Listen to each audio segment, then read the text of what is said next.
30 years have since passed, and while a whole lot has changed, the song remains the same. The Wolf still rocks.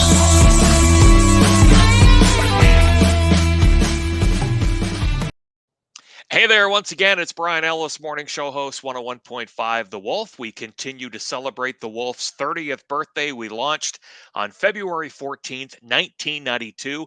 This guy was with us along the way. We say hello to Ken Elrick II. Good afternoon, Ken. How are you? I'm good, Brian. How are you? Doing all right. We called you Ken. We called you Patchbeard. I see you still have the beard, which is great. That's a lovely beard there, man. Thank you. Could you imagine shaving this off in the control room now? Oh, that's right. So before we get to that story, tell us about when did you join us at the Wolf? My first shift on the Wolf was actually just after the 20th anniversary, back in 2012. It was, I think, February 18th. Was my first day on the air at the Wolf, and I was still pretty fresh. I'd worked in radio for about a year at that point, and having grown up in Peterborough listening to the Wolf, it was a dream of mine to work on the Wolf. So when I found out that you guys were hiring, I found out who to talk to, and I just hounded them relentlessly to the point where just to shut me up, they were like, "Okay, we're going to get you on the air." I guess not to shut me up, to get me to talk more, but. But yeah, it was a dream come true for me at the time, and still looking back, one of the fondest times of my life to this point was the years I spent working at the Wolf, because I mean, even talking to people I went to broadcasting college with, to be able to brag that, oh yeah, I got to work on the station I grew up listening to, which I mean always holds a special place in everyone's heart who works in the industry anyway. That was a really big deal. It's something I was really proud of. Yeah, so for those, that don't know, I mean, you have definite Peterborough ties. You grew up in Peterborough, and it's great that you listened to the Wolf growing up, and very cool that you had a chance to join us. We always had good times on the air with you and off the air with you, but the one story that I'll always remember involves your beard. That's maybe the craziest thing I've done in a radio studio. I think that probably is, yeah. Okay. I can only imagine. Maybe it's rates up there for you too. I hope so. Anyway. So set it up and tell us, tell everybody how it went down.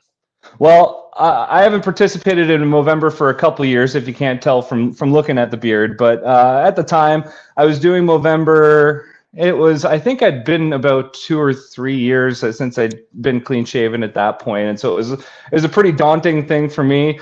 I never had what people call a strong chin, or at least that's the way the excuse I like to use. So being clean shaven is not something I've ever been a big fan of ever since I could grow facial hair. So this was kind of a big deal. And because I was known as Patchbeard, it was part of my character, part of my brand, whatever. And so to be clean shaven was unusual, but we thought might as well make a big deal of it because we were doing the Wolf Movember team at the time as well, so we could probably use it as a way to raise some funds. So I asked you and Danny at the time if you guys would be willing to have me in to do the Movember shave-in on the morning show. And I didn't know what to expect when you guys agreed to it, but I think it turned out better than I could have imagined. Yeah, there was hair everywhere. Well, that part was probably the worst part. I think all of the other jocks were pretty upset about that. Sorry, guys. I know. It was a lot of fun. It was myself and Danny Stover, and I'll always remember shaving your beard for Movember. But yeah, that beard is going strong, buddy. Looking good. At this point, I don't really know what to do with it. I was telling people for years that my plan was just to wait for one of the guys in ZZ Top to die so I could just kind of slide in. Yeah. And then as we know now that kind of already happened, I must have missed the boat on that one. They had someone ready to go. So you'll have to learn how to play bass guitar if you want to get that gig. So you worked with us on the Wolf. You did weekend shifts, you did fill-in shifts, you were sort of all over the board. Is there a memory for you that sticks out in your mind, or a time with your time spent at the Wolf? Well, I mean,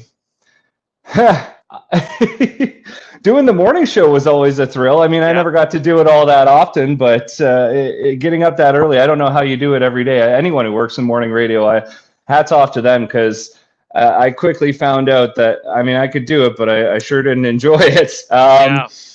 But every time cracking the mic on the Wolf was usually pretty memorable, you know, because there was always something going on there that was kind of fun. And I think most of the memories, though, because you do something long enough and things kind of start to blend together. But a lot of the memories that I have are from the stuff that we did out in the community, the extracurricular activity, you know, doing the Three Loonies broadcasts. That was always a blast. That was so much fun. And especially seeing how the community would come together, and people who would normally drive down George Street on their way to work, because who wants to do that, would be coming by to drop loonies in the bin. And we had, you know, bands playing out there, lots of fun. We would always I remember doing lots of stuff out on the street corner downtown. I haven't been to your new digs yet, so I would imagine it's maybe a little bit different there. But I think one of my favorite memories overall was from Wolfstock, one of the years where Colorado was playing there. And I remember it being a pretty unique Colorado show, because one of their guitarists, Nixon, was not with the band. He was getting married the next day, but they had already agreed to the gigs. So they came and they played, and they brought their friend Steve, who plays in the band Pup. And I remember it being kind of weird, because the band was talking a lot between songs, and there was, you know, I think they threw a couple covers in here and there, and eventually they revealed the reason why. Like, oh yeah, this guy's not actually with the band, or he's not in the band, but he's playing with us tonight. But as a finale, they got a whole bunch of the crowd. They invited a bunch of the crowd up on the stage, and they played Smells Like Teen Spirit. And I remember they got everyone on the stage jumping, and from the crowd, it looked like a lot of fun, but suddenly security was showing up and rushing a lot of people off the stage. And of course, behind the scenes, you realize, like, oh, the stage wasn't really designed to hold that kind of weight, especially not jumping. No. That really could have gone sideways, and I think if it had, we'd be telling a different story, and it wouldn't be one of my fondest memories. It would have been a terrible memory, but all's well that ended well. Everyone got out okay. There wasn't anything crazy that happened there. But on Colorado's farewell tour a couple of years ago now, they actually came through Grand Prairie, where I'm living right now, and I brought it up to members of the band, and they actually remembered that. That was actually a really memorable show for them. Yeah. And I talked to Nixon too, because he wasn't there, and I told him the story, and I said, oh yeah, no, they said that you were off getting married. It was like, oh yeah, no, that was that weekend. And then I looked and I noticed he didn't have a wedding ring on, so maybe that was a bit of a faux pas to bring that up. Whoops. Oh yeah, those Wolfstock concerts at Beavermead, I mean, they were outstanding, and I remember that show, the Colorado show, and I remember the Smells Like Teen Spirit, the people on stage, and what a great time. Really great to talk to you, Ken. And again, you're living in Grand Prairie, Alberta right now, but maybe we'll get you back to Peterborough at some point. But great to see you, and thanks for reminiscing about your time. Ken Elrick II, time spent with the Wolf. Appreciate it. Thanks, Brian. I really appreciate it. Thanks for thinking of me and having me as part of this project you guys are doing. Congratulations on 30 years. Thank you very much.